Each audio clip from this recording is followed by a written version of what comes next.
حضور صلی اللہ علیہ وسلم کی تعلیمات میں ایک تعلیم یہ بھی ہے کہ ایمان والا جھوٹ نہیں بولتا ہے۔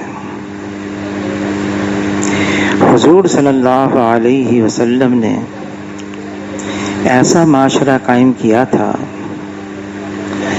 جس میں کوئی جھوٹ نہیں بولتا تھا، اور یہاں تک فرما دیا کہ مذاق میں بھی جھوٹ بولنا چھوڑ دو۔ حضور صلی اللہ علیہ وسلم فرماتے ہیں اس کا مفہوم ہے جب یہ جھوٹ بولتا ہے تو اس کے جھوٹ کی بدبو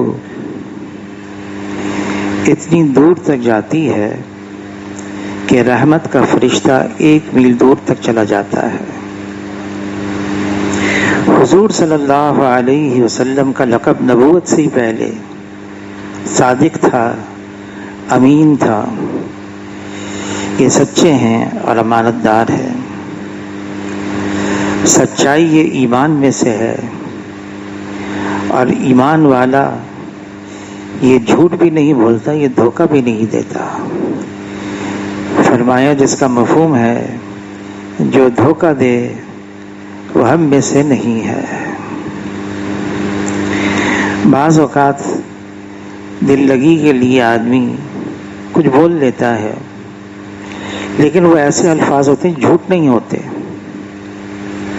حضور صلی اللہ علیہ وسلم کے پاس ایک صاحب آئے، عرض کیا اللہ کے رسول مجھے سواری کے لیے اونٹ چاہیے۔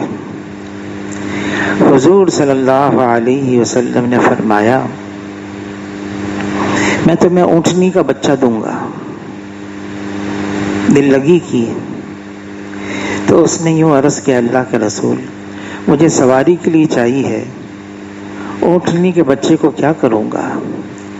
فرمایا جس کا مفہوم ہے کہ جو میں اونٹ تم کو دوں گا وہ بھی تو اونٹنی کا بچہ ہی ہوگا، اونٹنی نے جنا ہوگا، بڑا ہو گیا۔ ایک بوڑھی عورت آئی حضور صلی اللہ علیہ وسلم کی خدمت میں، عرض کیا میں جنت میں جا سکتی ہوں؟ فرمایا نہیں، بوڑھی عورت جنت میں نہیں جائے گی۔ پریشان ہو گئی تو حضور نے فرمایا کہ ہاں تم جوان بن کے جنت میں جاؤ گی، تم جوان بن کے جنت میں جاؤ گی۔ حضور صلی اللہ علیہ وسلم ابو بکر رضی اللہ عنہ کے ساتھ ہجرت کا سفر ہے، تو مشرکین مکہ نے انعام رکھا جو حضور صلی اللہ علیہ وسلم کو گرفتار کر لے 100 اونٹ انعام، اور اس زمانے میں 100 اونٹ ابھی 1 اونٹ اور پھر 100 اونٹ لاکھوں روپے کے۔ اس لالچ نے اس کو مجبور کیا اور یہ پیچھا کرتے کرتے کرتے اس نے پیچھا کر لیا، تلاش کر لیا، لیکن یہ ابو بکر رضی اللہ عنہ کو جانتا تھا، پہچانتا تھا، یہ حضور صلی اللہ علیہ وسلم کو نہیں پہچانتا تھا۔ تو اس نے ابو بکر سے پوچھا یہ کون ہے؟ تو ابو بکر رضی اللہ عنہ نے فرمایا یہ میرا رہبر ہے، مجھے راستہ بتانے والا ہے، کوئی جھوٹ نہیں اس میں۔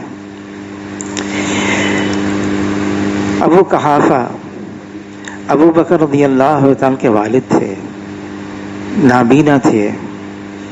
ابو بکر رضی اللہ عنہ چلے گئے حضور صلی اللہ علیہ وسلم کے ساتھ ہجرت میں، تو اسماء بنت ابو بکر دادا ان سے کہنے لگے تمہارے ابا نے اچھا نہیں کیا، سب کچھ لے کے چلے گئے۔ تو اسماء بنت ابی بکر نے باہر گئیں، گول گول پتھر لے کر آئے، تلاش کیے، ان کو جمع کیا، ان پر چادر رکھ دیے، اور اپنے نابینا دادا کا ہاتھ کہا نہیں دادا جان ابا چھوڑ کر گئے ہیں، اور ہاتھ پھیرایا، تسلی ہو گئی، یہ بھی جھوٹ میں نہیں آتا، یہ بھی تسلی کے لیے۔ پھر 2 صحابی تھے، جوان تھے، لڑکے تھے، چھوٹے تھے، بدر کے موقع پر ایک نے آ کے عرض کیا مجھے اجازت دی جائے. حضور نے فرمایا بھی تمہاری عمر چھوٹی ہے. تو عرض کیا اللہ کے رسول میں تو بہت بہادر ہوں اور میں لوگوں کو پچھاڑ دیتا ہوں. اور اس طرح سے اس نے تو حضور نے اس کو اجازت دے دی. ان کا ایک دوست تھا, ان کے ہم عمر تھا, اس نے آ کے اس سے کہا دیکھو تمہیں تو اجازت مل گئی. ایسا کرتے ہیں میں حضور کی خدمت میں آ کے یوں کہوں گا کہ اللہ کے رسول آپ نے اس کو تو اجازت دے دی, حالانکہ میں اسے زیادہ پہلوان ہوں, زیادہ طاقتور ہوں. پھر حضور سے کہیں گے ہماری کشتی کروا دوں. حضور کشتی کروائیں گے ہماری تو میں تم کو گرا دوں گا, تم جھوٹ موٹ گر جانا. تمہیں تو اجازت مل گئی, مجھے بھی اجازت مل جائے گی. چنانچہ ایسا ہی کیا اور ان کی آپس میں کشتی ہوئی. جن کو پہلے اجازت مل گئی تھی وہ گر گئے, جن کو اجازت نہیں ملی تھی ان کے اوپر چڑھ گئے. ان کو بھی اجازت مل گئی. دین کے معاملے میں ایک دوسرے سے آگے بڑھنے کے لیے ہیلا بہانہ کرنا. یوسف علیہ السلام جب ان کے بھائی آ گئے, غلہ لینے کے لیے آ گئے, تو یوسف علیہ السلام نے اپنے بھائیوں کو پہچان لیا. پھر جو ان کا جو سگا بھائی تھا بنیامین, اس کو الگ لے کر اس سے ایک ترتیب بنائی کہ میں تم کو روک لوں گا, اس انداز سے روک لوں گا. اس کی وجہ سے یہ ہے کہ دوبارہ آئیں گے بھائی, پھر والد کو بھی لے کر آ جائیں گے. یہ ساری اسکیم بنائی اور ایسے ہی کیا اور ایسے ہی ہوا. پھر تو بھائی چلے گئے اور آخر میں یعقوب علیہ السلام کو بھی لے کر آئے اور ان کی والدہ کو بھی لے کر آ گئے. بہرحال لیکن اس لیے جھوٹ بولنا دنیاوی اعتبار سے مجھے فائدہ ہو جائے, آدمی غلط بیانی سے کام لے, خلاف واقعہ بات کرے, مجھے کوئی دنیاوی فائدہ حاصل ہو جائے گا اور میں اس سے کچھ منفعت حاصل کر لوں گا. حضور صلی اللہ علیہ وسلم نے سختی سے منع کیا ہے. جھوٹ بولنے والے سے اس کے چہرے کی رونق ختم ہو جاتی ہے. لقمان علیہ السلام نے اپنے صاحبزادے سے کہا دیکھو جھوٹ بولنا وقتی طور سے تو فائدہ دے گا, لذیذ معلوم ہوگا.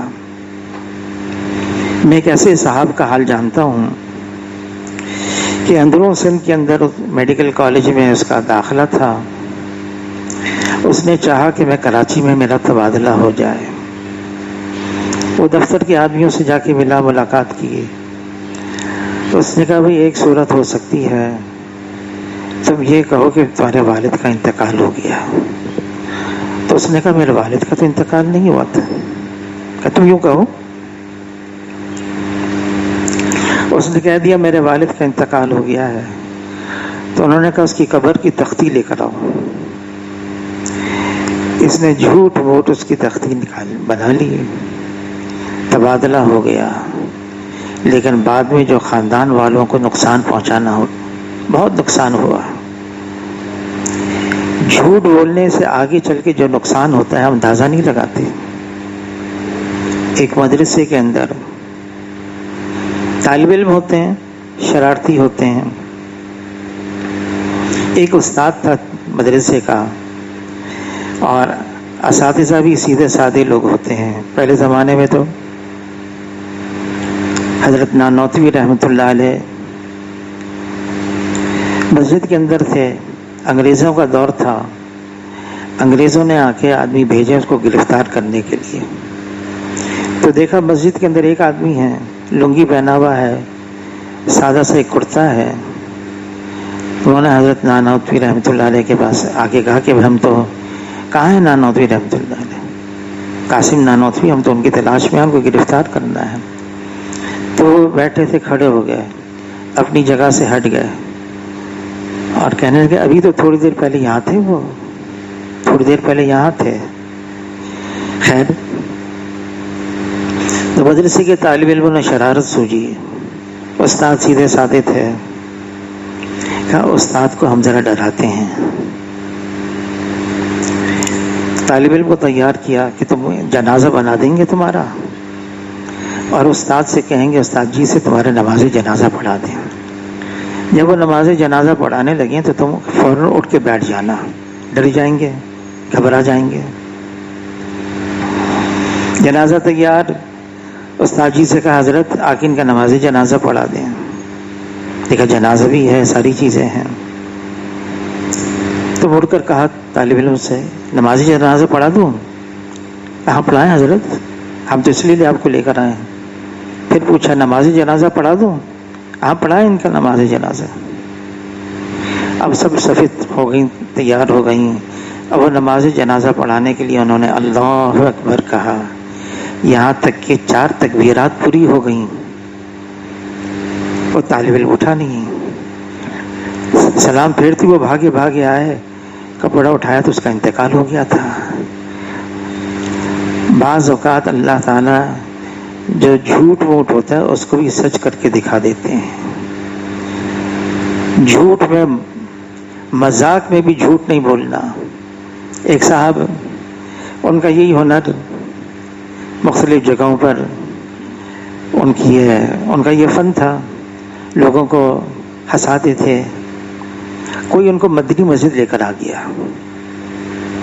مدنی مسجد میں مجھ سے ملاقات، اب تو محروم ہو گئے، وہ چلے گئے دنیا سے. وہ آئے اور مجھ سے ملاقات کی تو انہوں نے کہا کہ میرا بھی دل چاہتا ہے کہ میں بھی اسی طرح سے سر پہ عمامہ ہو اور ماتھے پر نماز کا نشان ہو اور میں بھی اللہ اللہ کرتا رہوں، دین کی باتیں کرتا رہوں. میرا بھی دل یہ چاہتا ہے، اور جو یہ میرا فن ہے میں لوگوں کو ہنساتا رہتا ہوں، یہ ختم ہو جائے مجھ سے. خیر اب تو انتقال ہو گیا. جب بھی وہ یاد آتے ہیں تو میں ان کے لیے دعا مانگتا ہوں، کم سے کم انہوں نے نیت تو کی تھی. آدمی مذاق میں بھی جھوٹ بولنا چھوڑ دے. حضور صلی اللہ علیہ وسلم فرماتے ہیں میں جنت کے کنارے پر اس کے لیے محل کی ضمانت دیتا ہوں.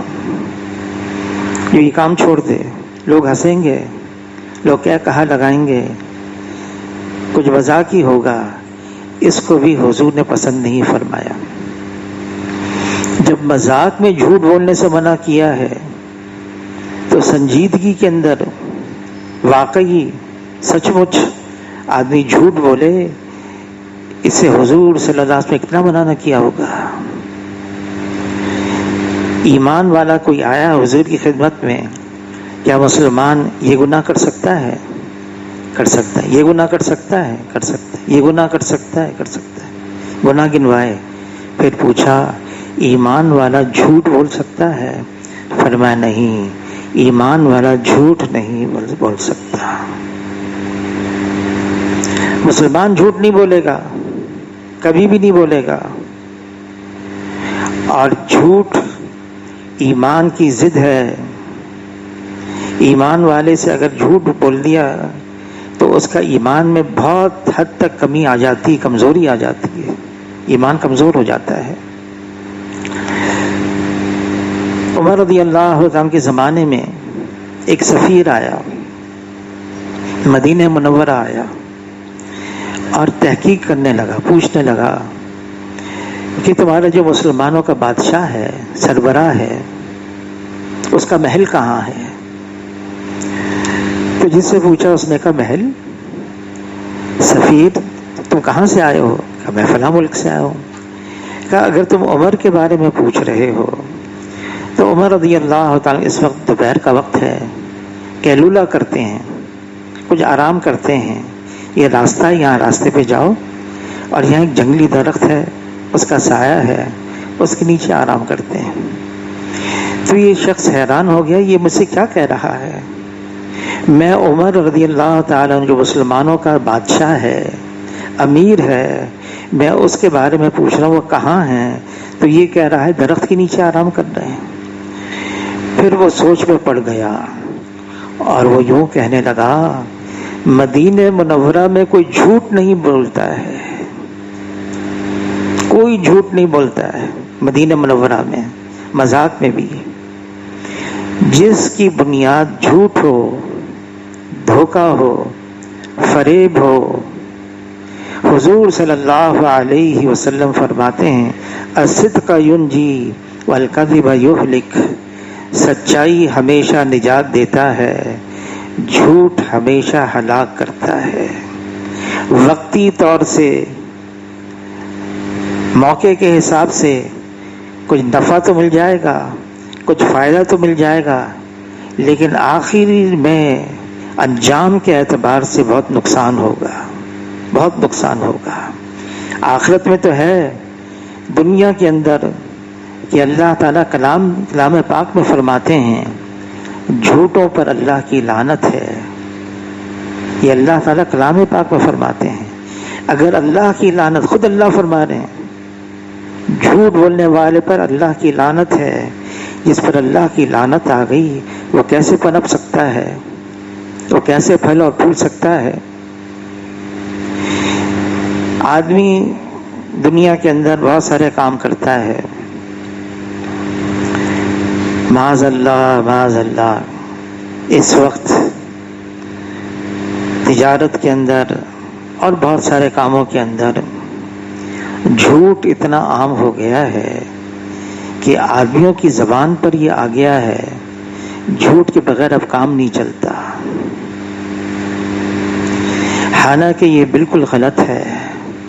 حضور صلی اللہ علیہ وسلم مخبر صادق ہیں، سچوں کے سچے ہیں، وہ بات فرما رہے ہیں کہ سچائی نجات دیتی ہے، جھوٹ ہلاک کرتا ہے۔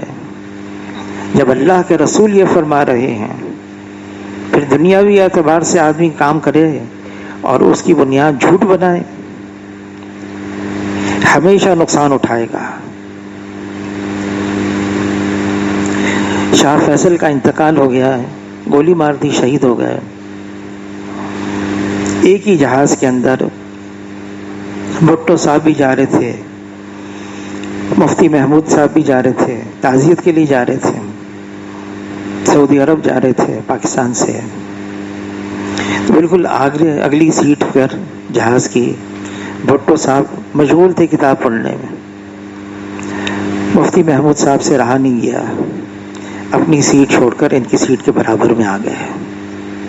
آپ کیا پڑھ رہے ہیں؟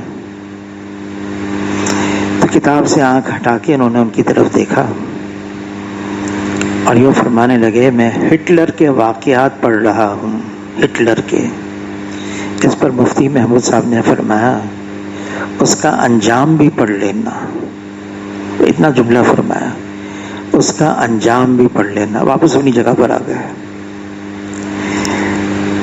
نظر تو یوں آ رہا ہے فلاں نے یوں کیا، فلاں نے یوں کیا، اور جھوٹ کی بنیاد پر اس نے یہ چیزیں حاصل کر لی دنیاوی اعتبار سے، انجام کے اعتبار سے جو نقصان ہوگا آخرت میں ہے، دنیا کے اندر جو نقصان ہوگا۔ اس لیے فرمایا وہ تاجر جو سچ بول کے اپنی تجارت بیچتا ہے، فروخت کرتا ہے، فرمایا حشر کے میدان میں انبیاء، شہداء، صدیقین، صالحین کے ساتھ ہوگا۔ حضور صلی اللہ علیہ وسلم نے فرمایا جس کا مفہوم ہے، کوئی تاجر ہے، تجارت کر رہا ہے، سودا بیچ رہا ہے، اس نے جو سودا بیچ رہا ہے اس میں اگر کوئی نقص ہے، وہ نقص بتا کر بیچا، نقص بتا کر بیچا، تو اس کا صرف یہ کہنا کہ اس میں یہ نقص ہے، تمہیں چاہیے لے لو، نہیں چاہیے تو رکھ دو، صرف اتنا کہا۔ حضور صلی اللہ علیہ وسلم فرماتے ہیں اس کا مفہوم ہے میں جنت کی ضمانت دیتا ہوں۔ ایک صحابی وہ جو کچھ کرتے تھے وہ تو اللہ کے لیے کرتے تھے، دکان کھول لی، دکان بہت اچھی چلنے لگی، دیانتدار تھا، امانت دار تھا، بہت اچھی دکان چلنے لگی۔ ایک دن اچانک اس نے دکان بند کر لی، اس کے پاس آئے، بھی تو یوں دکان بند کی، تمہیں تو فائدہ تھا، ہمیں بھی فائدہ تھا۔ اس نے کہا بس میں نے جس کام کے لیے یہ دکان چلائی تھی وہ ہو گیا. حضور صلی اللہ علیہ وسلم کے پاس آ کے شکایت کی کہ اللہ کے رسول، اس کی دکان سے ہمیں فائدہ تھا، اس کو بھی فائدہ تھا، دکان چل رہی تھی اس کی، کیوں بند کر دی؟ ہم اس کے پاس جاتے کہتے بس. حضور صلی اللہ علیہ وسلم نے اس دکاندار کو بلایا، تم نے یہ دکان کیوں بند کی؟ اے اللہ کے رسول، میں نے آپ سے یہ سنا کہ جو اپنا سودا اس طرح سے بیچے کہ اگر اس میں کوئی نقص ہے تو بتا دے، اس میں یہ نقص ہے، چاہے وہ خریدے یا نہ خریدے. تو آپ نے فرمایا میں اللہ کا نبی ہوں، میں ضمانت دیتا ہوں جنت کی. میں نے صرف اس کے لیے دکان کھولی تھی، اتنے عرصے سے کوئی ایسا کوئی گاہک نہیں آیا میری دکان پر، اب آ گیا. تو میں نے کہا یہ نقص ہے. پھر یہ بھی فرمایا کہ اگر کوئی دکاندار اپنا سودا بیچے اور گاہک اس سودے کو لے لے، پھر کچھ عرصے کے بعد آئے اور یوں کہے کہ دیکھو جس طرح سے میں نے تم سے سودا لیا تھا ویسے ہی لیا ہے، ویسے ہی رکھا ہوا ہے، اب مجھے اس کی ضرورت نہیں ہے، وہ دکاندار اس سودے کو لے لے واپس. اس کے لیے بھی فرمایا میں جنت کی ضمانت دیتا ہوں. ایک ایسا بھی واقعہ ہوا، اس نے دکان کھولی اور آ گیا گاہک اور ساتھ سودا لے کر گیا، کچھ وقفے کے بعد اس نے سودا واپس کر دیا کہ اب مجھے ضرورت نہیں، میں اس نے واپس لے لیا. اس نے بھی دکان بند کر دی. اس سے بھی پوچھا، اس نے کہا میں نے اس کے لیے دکان کھولی تھی. سچائی، امانت داری، یہ ایمان کی علامت ہے، یہ ایمان کی نشانی ہے. حضور صلی اللہ علیہ وسلم نے صحابہ اکرام کو ایسا بنایا تھا، سچا بنایا تھا. غلطی ہو گئی، گناہ ہو گیا، حضور کی خدمت میں آئے، جوان صحابی ہیں، مجھ سے گناہ ہو گیا. حضور نے فرمایا نہیں. تم نے اس کو ہاتھ لگایا، کہ نہیں اللہ کے رسول گناہ ہو گیا. تم نے اس کے قریب پہنچ گئے، کہ نہیں، بوسہ دیا نہیں. حضور صلی اللہ علیہ وسلم نے کئی مواقع دیے اس کو، بول سکتا تھا لیکن اس نے سچ بولا. پھر حضور نے یہی فرمایا تم کو معلوم ہے اس کا انجام کیا ہے، اس کی سزا کیا ہے؟ کہ اے اللہ کے رسول میں چاہتا ہوں اللہ مجھے دنیا میں ہی نمٹا دے، آخرت میں اس کے لیے کوئی سزا نہ ہو. سنسار کر دیا گیا. جب سنسار ہو گیا، قبر بن گئی جنت البقیع کے کنارے. ایک موقع پر حضور صلی اللہ علیہ وسلم وہاں سے گزرے، دو صحابی آپس میں گفتگو کرنے لگے، یہ وہی ہے، کتنی بری موت مرا. حضور خاموش ہو گئے. آگے گئے، جنگل تھا، مرا ہوا گدھا، ہوا پیٹ میں بھر گئی، دو ٹانگیں اوپر ہو گئیں. ان کو بلایا، وہ دو صحابی کو ادھر ان کو بلاؤ. فرمایا اس مرے ہوئے گدھے کا گوشت کھاؤ. اے اللہ کے رسول کیا غلطی ہوئی؟ کہ تم نے ایسے کے بارے میں یوں کہا، ایسی بری موت مرا. فرمایا قسم ہے اس ذات کی جس کے قبضے میں محمد صلی اللہ علیہ وسلم کی جان ہے، میں معاذ اسلمی کو جنت کی نہر میں غوطہ کھاتے ہوئے دیکھ رہا ہوں. جنت میں پہنچ گیا. سچائی ہمیشہ نجات دیتی ہے. آدمی عزم کر لے، طے کر لے، نیت کر لے، کچھ ہو جائے، میں سچائی سے نہیں ہٹوں گا، میں سچ ہی بولوں گا. جب آدمی اس پر عزم کر لیتا پھر اللہ اس کی مدد بھی کرتے ہیں. اگر ظاہری شکل میں کوئی نقصان بھی آ رہا ہے، کوئی تکلیف بھی پہنچ رہی ہے ظاہری شکل میں، اللہ تعالیٰ اس نقصان کو بھی دور کر دیتے ہیں اور اللہ تعالیٰ اس تکلیف کو بھی دور فرما دیتے ہیں، اس کی مدد کرتے ہیں سچائی کے لیے. آج کیا وجہ ہے کہ جو ہم سے کہا گیا ہے کرنے کو ہم سے نہیں ہو رہا. یہ دنیا ہے، یہ دنیا کی ترجیح، اس کو ہم ترجیح دے رہے ہیں آخرت پر، جس کی وجہ سے یہ ساری باتیں پیدا ہو گئی ہیں. عیسیٰ علیہ السلام فرماتے ہیں جیسے ایک برتن کے اندر آگ اور پانی جمع نہیں ہو سکتے، ایک دوسرے کی ضد ہے، ایسے ہی ایک برتن کے اندر یعنی ایک دل میں دنیا اور آخرت جمع نہیں ہو سکتے. یا تو ہم آخرت کو ترجیح دیں، جو آخرت کو ترجیح دیتا ہے اللہ دنیا بھی آسان کرتے ہیں اور آخرت میں بھی ملتا ہے. جو دنیا کو ترجیح دیتا ہے جتنا مقدر میں مل جاتا ہے، آخرت میں کوئی حصہ نہیں ہے اس کا. حضور صلی اللہ علیہ وسلم فرماتے ہیں الدنیا خلقت لکم، اس دنیا کو بنایا ہے تمہارے لیے، سارا نظام ہمارے لیے، سب کچھ دنیا کے اندر. لیکن آگے فرمائے وَإِنَّكُمْ خُلِقْتُمْ لِلْآخِرَةِ، تمہیں اللہ نے آخرت کے لیے بنایا ہے. ہمیں دونوں میں سے ایک اختیار کرنا ہوگا، یا دنیا یا آخرت. یا تو دنیا کو اختیار کر لیں، اس کے لیے پھر جھوٹ بھی، پھر اس کے لیے دھوکہ بھی، پھر اس کے لیے فریب بھی، پھر اس کے لیے دوسرے کو نیچے دکھانا بھی، اپنے آپ کو غالب کرنا بھی، یہ ساری چیزیں آئیں گی اس میں. اور جس نے آخرت کو ترجیح دی وہ اپنے نفسانی خواہشات کو پورا نہیں کرے گا. مجھے اللہ کے یہاں جواب دینا ہے، حساب دینا ہے.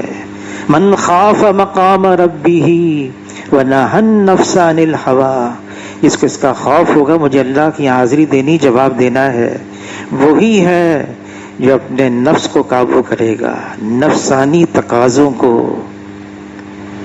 جو جی میں آ رہا ہے، فائدہ نظر آ رہا ہے، اس کو دبائے گا نہیں، وہ اپنے آپ کو دبائے گا، قابو کرے گا، بے قابو نہیں ہوگا. آخرت، اس کو اپنے اوپر اتنا حاوی کر دیں، آخرت کا اتنا استحضار رہے. کیسے استحضار ہوگا؟ آدمی موت کو یاد رکھے. حضور صلی اللہ علیہ وسلم فرماتے ہیں دیکھو میں اپنے پیچھے دو واعظ نصیحت کرنے والے چھوڑ کر جا رہا ہوں. ایک بولنے والا ہے، ایک خاموش ہے. بولنے والا کلام پاک ہے، خاموش موت کی یاد ہے. عمر بن عبد العزیز رحمۃ اللہ علیہ خلیفہ وقت ہیں. ان کا معمول یہ تھا روز رات کو علماء صلحاء ان کو بلاتے، ایک مجلس لگتی اور ان سے کہتے موت کے تذکرے کرو، موت کے تذکرے، سونے سے پہلے موت کے تذکرے. پھر عمر بن عبد العزیز رحمۃ اللہ علیہ اتنا روتے اتنا روتے اتنا روتے گویا کہ کوئی جنازہ سامنے رکھا ہوا ہے. حضور صلی اللہ علیہ وسلم ترغیب دے رہے ہیں حازم اللذات، لذتوں کو توڑ دینے والی چیز یعنی موت کو کثرت سے یاد کیا کرو. حضور کے سامنے ایک جنازہ لایا گیا، صحابہ کرام اس جنازے میت کی بڑی تعریف کر رہے تھے. یہ بڑا صلحاء میں سے تھا، نیک تھا، متقی تھا، عبادت گزار تھا، خوب تعریفیں کر رہے ہیں. حضور صلی اللہ علیہ وسلم خاموشی سے سن رہے ہیں. جب وہ خاموش ہو گئے تو حضور نے پوچھا یہ بتاؤ موت کو کتنا یاد کیا کرتا تھا؟ اس پر صحابہ کرام خاموش. اس پر فرمایا جس کا مفہوم ہے پھر یہ اس درجے کو نہیں پہنچیں گے جس درجے کو تم اس کو سمجھ رہے ہو. تصوف کے اندر ایک مراقبہ ہوتا ہے، مراقبہ موت، اور اس کے اندر آدمی سوچتا ہے میں مر گیا، موت آ گئی، میں قبر میں پہنچ گیا، منکر نکیر آ گئے. یہ ہر ایک کو مراقبہ نہیں کرنا چاہیے. حضرت شیخ الحدیث مولانا زکریا صاحب رحمۃ اللہ نے لکھا ہے، ہماری اس وقت حالت تو ایسی ہو گئی ہے، اتنا دور ہو گئے ہیں اور ہمارے ایمان کی کمزوری اتنی ہو گئی ہے، ایسا نہ ہو کہ جو اور دماغ میں خشکی چڑھ جائے۔ ایک صاحب کو بڑا شوق ہو گیا میں مراقبہ موت کروں، استاد تھے یا مدرسے میں، تو اپنی شیخ سے لے لیا انہوں نے۔ کچھ دنوں کے بعد میرے پاس آئے، میری تو نیند اڑ گئی ہے، نیند بھی نہیں آتی ہے، میرا اتنا وزن کم ہو گیا ہے، بھوک بھی ختم ہو گئی ہے، کیا ہوا؟ میں نے یہ مراقبہ موت شروع کر دیا۔ تو کیوں شروع کیا؟ شوق تھا۔ ہم اتنا کریں جتنا ہماری اندر استعداد ہو، جتنی اللہ تعالی نے ہمارے اندر قوت رکھی ہوئی ہے اتنا ہی کرنا ہے۔ زیادہ کریں گے، اس وقت ہمارے حالات اور ہیں۔ شیخ الحدیث مولانا زکریا صاحب رحمۃ اللہ نے لکھا ہے کہ حضور صلی اللہ علیہ وسلم کی کچھ ایسی سنتیں ہیں، جیسے فاقہ کرنا ہے، فاقہ کرنا سنت ہے۔ پھر حضور صلی اللہ علیہ وسلم رات بھر اللہ کے سامنے قیام کرتے تھے، پاؤں میں ورم آ جاتے تھے، یہ بھی سنت ہے۔ فرمائے ایسی سنتیں ہم اس کا مطالعہ ضرور کریں، اس کے بارے میں پڑھیں، نیت بھی کر لیں، لیکن اس وقت ہماری قوہ کمزور ہو گئے ہیں، ہم اس کو کر نہیں پائیں گے۔ کتنے ایسے ہیں دماغ میں خشکی چڑھ گئی ہے، اب نفسیاتی گولیاں کھا رہے ہیں، بہت کچھ ہو گیا ان کے ساتھ۔ اس لیے ہم اتنا کریں کہ ہم چلتے رہیں۔ اللہ کو وہ عمل پسند ہے، مختصر ہو لیکن روز کا ہو، جتنا ہم روز کر سکتے ہیں، اہتمام کے ساتھ کر سکتے ہیں، آسانی کے ساتھ کر سکتے ہیں، اتنا کرتے رہیں۔ ہاں، اللہ سے دعا ضرور مانگنی چاہیے، اے اللہ مجھے ایسا بنا دے، ہر اعتبار سے مجھے ایسا بنا دے کہ آپ مجھے پسند کرنے لگیں۔ حاجی صاحب، حاجی عبدالوہاب صاحب، ان کی خدمت میں گیا، کیا کریں حالات ایسے بن گئے ہیں، یوں ہو گیا یوں ہو گیا۔ حاجی صاحب فرمانے لگے اللہ سے دعا مانگو، اے اللہ جو آپ کی چاہت ہے اس کے مطابق مجھے کرنے کی توفیق عطا فرما دے۔ اتنا دعا مانگو، جو آپ کی چاہت ہے اس کے مطابق مجھے کرنے کی توفیق عطا فرما۔ لیکن سچائی ایسی چیز ہے، سچ بولنا، اس کی تو ہم عزم کر لیں، پکا ارادہ کر لیں، ہم زندگی میں جھوٹ نہیں بولیں گے۔ ایک یہاں بزرگ گزرے مولانا یوسف بن نوری صاحب رحمۃ اللہ علیہ، ان کے مدرسے میں طلباء کی طرف سے کچھ مسئلہ کھڑا ہو گیا، اسٹرائک ہو گئی، تو جنوبی افریقہ کا ایک حصہ تھا، عمارت تھی جس میں وہ جنوبی افریقہ کے احباب رہتے تھے اور ایک پاکستان کے احباب رہتے تھے۔ جو جنوبی افریقہ کا جو حصہ تھا، بلڈنگ تھی، اس کے جو محتمم بنائے تھے، انہوں نے ناظم بنائے تھے، وہ اسماعیل بھامجی صاحب تھے، اور جو پاکستان کا حصہ تھا وہ تھے میر احمد لغاری صاحب تھے۔ تو مولانا یوسف بن نوری صاحب بہت غصے میں ہیں، غصے والی بھی تھے آگے، اور جہاں یہ اس وقت دارالفتہ ہے تو وہاں جو منڈیر بنی ہوئی ہے وہاں آ کے بیٹھ گئے، اور غصے میں کہنے لگے میں یہ مدرسہ بند کر دوں گا، بہت غصے میں۔ پھر کچھ دیر کے بعد فرمانے کہ نہیں، میں مدرسہ بند نہیں کر سکتا، ہمارے مدرسے میں ایک ایسا طالب علم ہے جس سے جھوٹ ثابت ہی نہیں ہے۔ میں اتنا حیران ہو گیا کہ ایک ایسا طالب علم ہے کہ اس کی وجہ سے میں مدرسہ بند نہیں کر سکتا، نہیں بند کیا۔ امت میں اس وقت بھی کتنے ایسے ہوں گے جن سے جھوٹ ہی ثابت نہیں، بلکہ حضور صلی اللہ علیہ وسلم فرماتے ہیں میری امت میں ہر وقت 500 برگزیدہ بندے رہتے ہیں، ہر وقت 500۔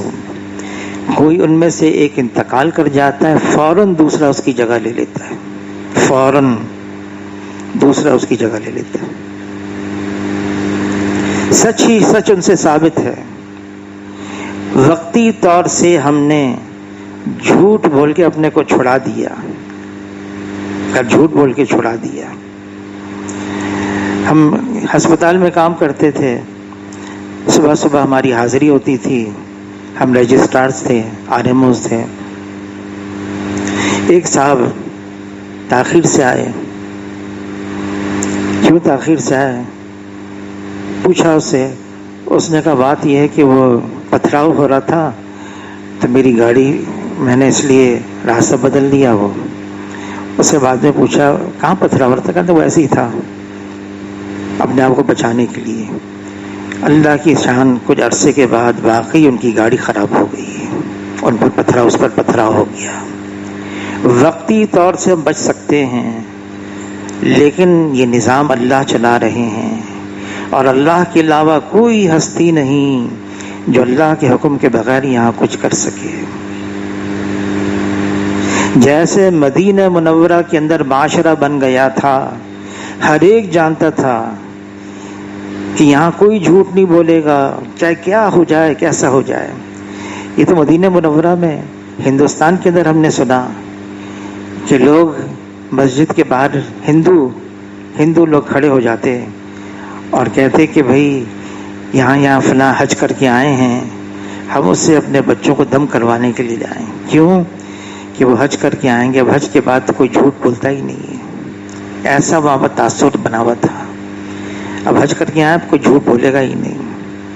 ہم اس کو اللہ سے بھی مانگے، اے اللہ یہ زبان اللہ نے ایسی دی ہے، فرمایا اس زبان کو خیر کا عادی بناؤ، خیر کے علاوہ اس زبان سے کچھ نہ نکلے، خیر کے علاوہ یہ زبان خاموش رہے. فرمایا جو خاموش رہا اس نے نجات پائی. کیا مطلب ہے؟ یا تو آدمی سچ ہی بولے یا آدمی خاموش رہے. عبداللہ ابن عمر رضی اللہ تعالیٰ عنہ جب حضور کی یہ بات پہنچی کہ آدمی خاموش رہے نجات پائی، خیر کے علاوہ خاموشی اختیار کرے، اپنی زبان کے نیچے کنکر رکھتے تھے. عبداللہ ابن عمر رضی اللہ تعالیٰ عنہ، احساس باقی رہے میں کیا کہہ رہا ہوں، میں کیا بول رہا ہوں. عمر رضی اللہ تعالیٰ خلیفہ وقت ہیں، کوفہ میں سعد بن ابی وقاص رضی اللہ عنہ کو گورنر بنایا. تو کسی نے شکایت کی، آدمی بھیجا عمر رضی اللہ عنہ ان کے بارے میں معلومات کر کے آؤ. معلومات کرتے رہے، سب نے ان کی تعریف کی. ایک شخص ہوتا ہے نا بعض کہ میں اس کے اچھی کتابوں کے اندر آج شامل ہو جاؤں اور میری تعریف ہونے لگے. تو انہوں نے کہا نہیں ان کے سامنے میں کہتا ہوں یہ ایسے ہیں، یہ ایسے ہیں، یہ ایسے ہیں. سعد ابن ابی وقاص رضی اللہ عنہ نے فرمایا اگر یہ سچ کہہ رہے ہیں تو اللہ پھر اس کی مجھے سزا دے دے، اور اگر یہ جھوٹ کہہ رہا ہے اس کا خاتمہ برا ہو. وہ اللہ کی شان، وہ سارا جھوٹ تھا، الزام تراشی، بہتان، اس کا خاتمہ پھر برا ہوا. آدمی بعض اوقات کسی کو نیچا دکھانے کے لیے، اس کو بتانے کے لیے کہ دیکھو مجھے اس کی خامی معلوم ہے، اگر کسی کی خامی معلوم بھی ہے، برائی بھی معلوم ہے، حضور کی تعلیمات میں یہ بات ہے، اس کو چھپاؤ، اس کا اعلان مت کرو، اس کی تشہیر مت کرو. فرمایا جو پردہ پوشی کرتا ہے تو اللہ بھی اس کی گناہوں کی پردہ پوشی کرتے ہیں. جو پردہ دری کرتا ہے، عیب کھولتا ہے، تو حضور صلی اللہ علیہ وسلم فرماتے ہیں اللہ اس کو گھر بیٹھے اس کی رسوائی کر دیتے ہیں، پتہ بھی نہیں چلتا ہے، گھر بیٹھے رسوائی. اس لیے اگر کسی کی خامی بھی معلوم ہے خاموش رہے آدمی. فرمایا یہ آنکھیں نظریں اپنے عیب کے لیے کھلی رہیں، اوروں کے عیوب پر آدمی اندھا ہو جائے. اوروں کے عیوب، یہ آنکھیں خیر کے علاوہ ہر چیز کے لیے بند ہو جائیں. آدمی اپنے آپ کو ایسا عادی بنا دے، اچھائیوں کا عادی بنائے. جب آدمی اچھائیوں کو اپنے آپ کو عادی بناتا ہے پھر اللہ بھی پسند کرنے لگتے ہیں اور اللہ کی مخلوق بھی اس کو پسند کرتی ہیں، اور برائی گندی عادتیں آ جاتی ہیں، اللہ بھی ناپسند کرتے ہیں اور پھر بندے بھی اس کو ناپسند، پھر وہ معاشرے میں بھی پسندیدہ نہیں ہوتا۔ اللہ سے دعا مانگنی ہے، اللہ تعالی ہر اعتبار سے ہمیں ایسا بنا دے، خوبیوں کا عادی بنا دے، خامیوں کا نہیں، خوبیوں کا۔